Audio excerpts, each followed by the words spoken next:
Hello, my name's Steve and I thought it would be fun to make a video in the shack or in the booth using the dual lens 360 degree Cocoon virtual reality camera. So the aim is to test this thing out. I've found a number of films made at family holidays which I've put up on YouTube. Not overwhelmed with the quality. The quality is much better looking at the files on the portable devices, so I'm not convinced.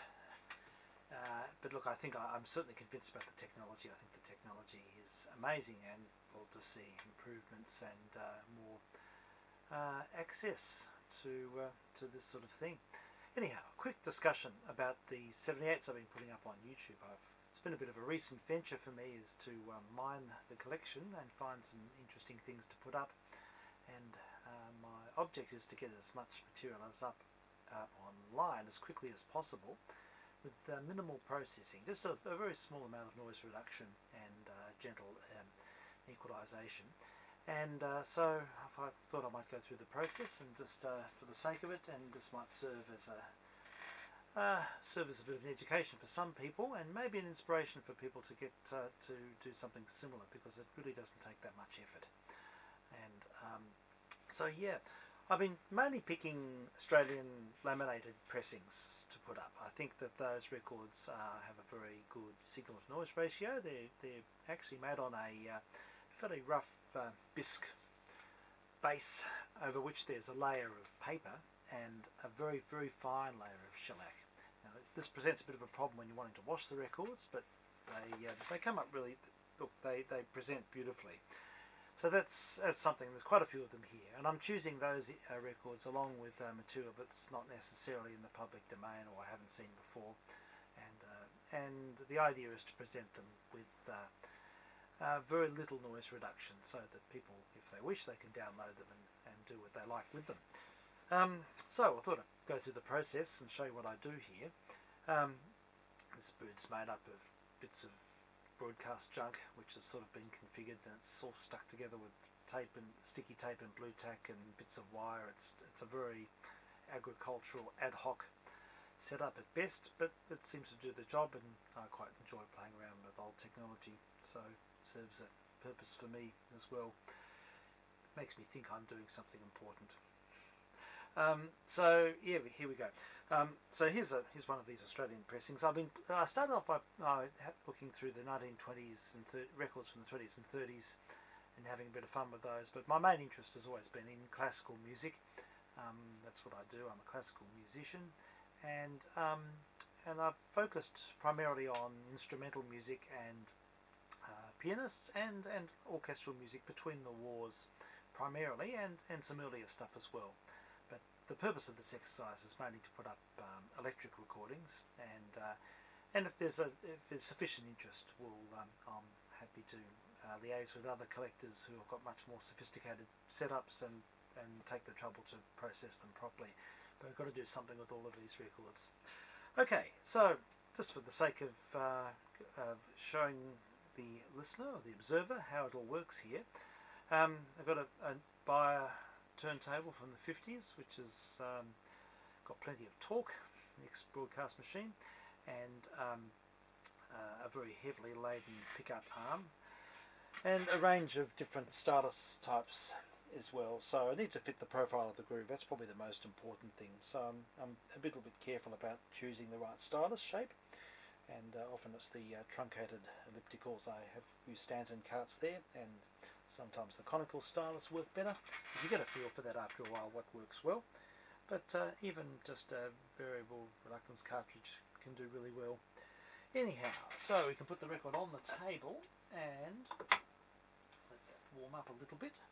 There's a preamp down there with it's a preamp with a customised EQ. So I've elected to use the Blumline curve, which has a bit of pre-emphasis with the bass, but it is flat and it doesn't roll off. So that's to my liking. I think a lot of 78s just sound too muffled. And I even I've got another little preamp in this box here a little EQ circuit to give an extra 9 dB or so boost around 100 Hertz. I think a lot of people listen with small speakers, and it just gives subjectively, it sounds a bit better that way. And that goes into the computer, into the laptop, and I'm using Brian Davies' software. It's his noise reduction software. It's called Click Repair Playthrough or Real Time, and it's great for this type of thing because you can just play straight into this, and it gives just a very mild sweep of noise reduction. Just takes some of the more offensive clicks and pops out, and then I made up an attenuator lead. Here's the ZA8. Here's the camera I use. Attenuator lead has just got a little resistor pad inside the plug, and I set that up to film the turntable, and so it's a direct feed into the camera, so that's probably a good thing. And so yes, just using a Kodak ZI8, and for the purpose of this demonstration now, I'll just plug it straight into the desk, so we'll get an idea of how this sounds. So this is an Aussie Australian laminated pressing on the parlophone of an American band, Eddie Golden, and his orchestra with what is it? Keep sweeping the cobwebs off the moon. Bit of latency as it kick starts. Oh yes, I have to also switch it in here to make sure I start things off. And it's about to go. Here we go.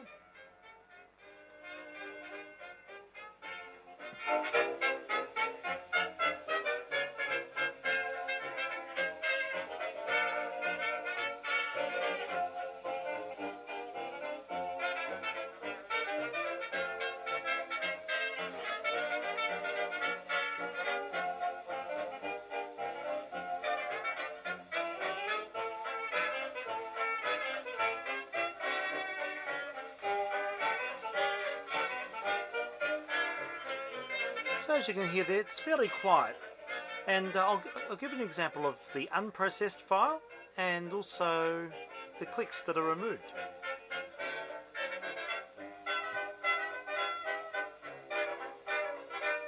Here's the original now. You may not hear the clicks, but they're there. Quite crackly. And here's the removed material. Sounds like there's a bit of a rain shower outside. Turn it up. And that's a very mild sweep of noise reduction. Moon, silvery moon, what good is your pining? Find your silver lining and keep sweeping the cobwebs off the moon. You'll make the clouds away, a little bit out of tune. Probably didn't have any fallback in those days.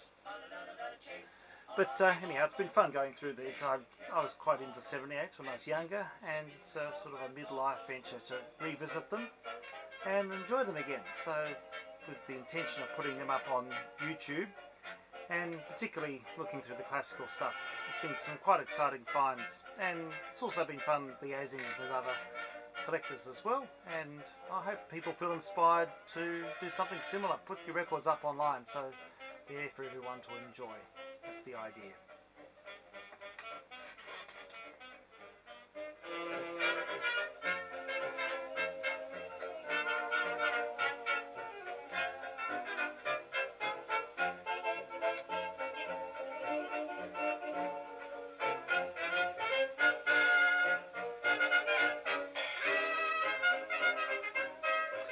I should also mention that I've moved into streaming